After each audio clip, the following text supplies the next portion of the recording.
Hello students, இன்னைக்கு நம்ம class 12 biology chapter 4 principles of inheritance and variationல chromosomal theory of inheritance பார்த்தோம்.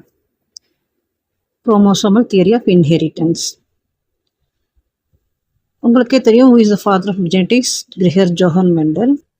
அவர் என்ன பண்ணாரு 1856லேருந்து 1863 வரைக்கும் பீ பிளான்ஸில் ரிசர்ச் பண்ணிட்டு இருந்தார். He was studying pea plants for the years 1856 to 1863. அப்புறம் அது பண்ணி முடித்த பிறகு அவர் தன்னோட ஒர்க்கை 1865 பப்ளிஷ் பண்ணார். ஆனாலும் அவரோட ஒர்க் 1900s வரைக்கும் அவரோட ஒர்க் யாருமே ரெக்கக்னைஸ் பண்ணலை. எதனால் அவர் ஒர்க் ரெக்கக்னைஸ் பண்ணலைன்னா அந்த காலத்தில் கம்யூனிகேஷன் வாஸ் நாட் ஈஸி. ஈஸியாக இருந்தபோது நம்ம மெசேஜஸ் ஸ்ப்ரெட் பண்ணுறது கஷ்டம். Communication was not easy. அதனால் அவரால் பப்ளிக்காக அது எல்லாருக்கும் தெரியப்படுத்த முடியல. அதை தவிர அவர் ஃபேக்டர்ஸ் அப்படின்னு ஒரு கான்செப்ட் சொன்னார். அதுதான் நம்ம இப்போ ஜீன்ஸ் சொல்கிறோம். அதாவது ஃபேக்டர்ஸ்னால் என்னது? Stable and discrete units that control the traits அந்த கேரக்டர்ஸை கண்ட்ரோல் பண்ணுறதுக்கு சம் ஸ்டேபிள் யூனிட்ஸ் அதுதான் ஃபேக்டர்ஸ். அதுக்கு அந்த ஃபேக்டர்ஸில் alleles did not blend with each other, ஒன்று மிக்சிங் ஆகாமல் அப்படியே தான் எக்ஸ்பிரஸ் ஆகுதுன்னு சொன்னார். இதை சயின்டிஸ்டால் யாராலும் அக்செப்ட் பண்ணிக்க முடியல.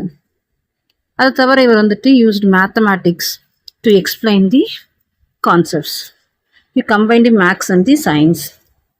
இதுவும் எல்லாருக்கும் புதுசாகவும் அன்அக்செப்டபுளாகவும் இருந்தது.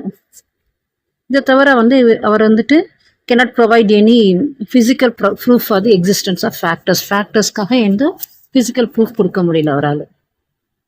அதனால் 1900s வரைக்கும் அவரோட ஒர்க் யாருமே ரெக்கக்னைஸ் பண்ணலை. 1900ல் ஹியூகோ டிவ்ரிஸ், காரன்ஸ், வான் ஷெர்மார்க் இவங்க என்ன பண்ணாங்கன்னா மெண்டலோட ஒர்க்கை ரீடிஸ்கவர் பண்ணாங்க. தி ரீடிஸ்கவர் தி மெண்டல்ஸ் ஒர்க்ஸ். இந்த டைமில் மைக்ரோஸ்கோப் கொஞ்சம் அட்வான்ஸ்ட் மைக்ரோஸ்கோப் ஆகிடுச்சு. அதனால் அந்த த்ரூ இந்த microscope we can observe cell division observe பண்ண ஆரம்பித்தாங்க. அதனால் என்ன பண்ணாங்க, செல்லுக்குள்ள நியூக்ளியஸ்குள்ள ஸ்ட்ரக்சர்ஸ், அந்த ஸ்ட்ரக்சர்ஸ் செல் டிவிஷன் நடக்கிறதுக்கு முன்னாடி double and divides during the before cell division கண்டுபிடிச்சாங்க. அதுக்கு they gave the name chromosome கண்டுபிடிச்சு சொன்னாங்க. குரோமோசோம்ஸ்னா குரோமானா கலர், சோம்ஸ்னா பாடிஸ். So coloured bodies. எப்படி இது கலர்ட் பாடிஸ்னா தே கேனாட் விஷுவலைஸ், அது சயின்டிஸ்ட் விஷுவலைஸ் பண்ண முடியல. அதுக்காக சம் ஸ்டெயின்ஸ் யூஸ் பண்ணுவாங்க.